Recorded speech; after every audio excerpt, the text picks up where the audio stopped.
So as a parent or student, I can open my email and I can click on the web address that's listed and it will take me to this login page. If I already have an account, I would enter my username and password and touch sign in. If I do not have an account yet, I would touch create an account here. So I'm going to enter my first name and my last name, and then I'm going to enter my email address.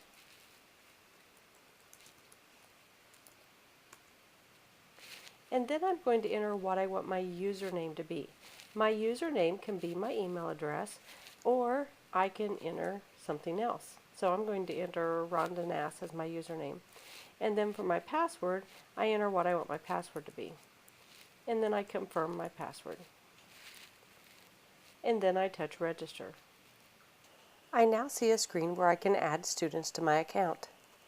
So I would enter here the registration code I received from the school. If I'm copying and pasting, I want to make sure I don't get any trailing or any leading spaces. And then I want to enter the date of birth.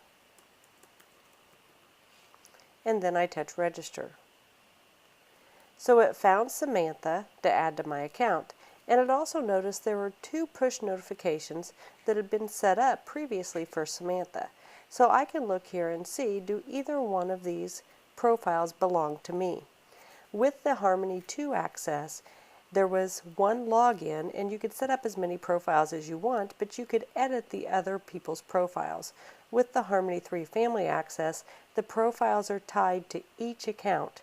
So I will only be able to edit the push notification profiles to receive emails and texts for my own profile.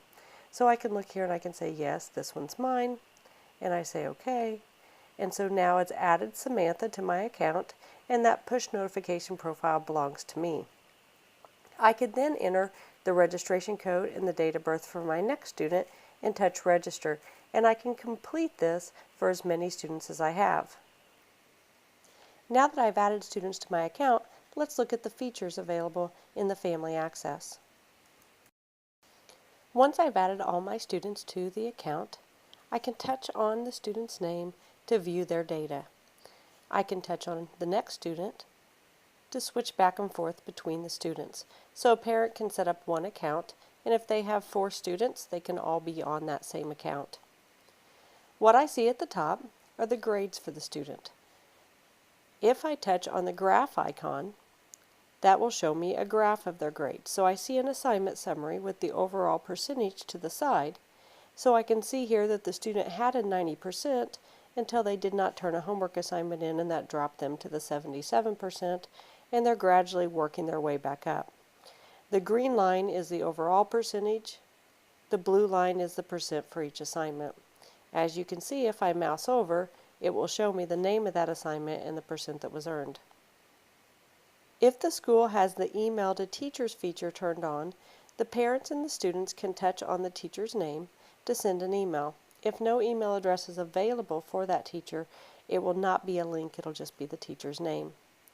I can easily switch between grading periods and even between semesters by touching the term and the grading period icons. Instead of emailing me a report card, what the schools will do now is after they've generated their report cards, they'll touch Publish Report Cards. This will then make the report card available for parent access and for student access. In the past, the students have not received those report cards, but now the students can receive those as well. I can use the Show and Hide to see each section. I'll be able to see my students' attendance and discipline. You also have an option now on your web profile to turn on discipline comments. What this will do for you is show you the comment that's been entered for each discipline record. By default, it's not shown, but if that's something your school wants to show, they can turn that on the web profile. If your teachers use lesson plans, the lesson plans will be available in the homework section, and they're a week at a time instead of a day at a time as they were in the old access. I can also see the student schedule, the cafeteria balance, and if they have activity, I would see the activity as well as the menus, if the menus have been entered. If my school has online payments, I have a link to make my online payment here, and then here's my profile that I linked that was called Sam's profile. So if I want to make any changes to that, I can say, okay, I do want to be notified about unexcused absences and tardies. I'm going to leave the grade to less than an A, let me know. But I want a weekly progress report. So regardless of the grades, every Friday I want a progress report sent to me. So I can turn that on. I have the option here for texting as well as the option for emailing. And I have this one set to daily. But I could switch this to weekly or disable it, and then I can save it. So I can easily change my notification options as well. And when I'm done with Samantha, I can just switch and look at Sandy's information. If I have a new student that is added next year, maybe I have someone enroll as a kindergartner, I can go back to Manage Account and I can just add that student. When I'm done looking at my student's information, I just touch Log Out.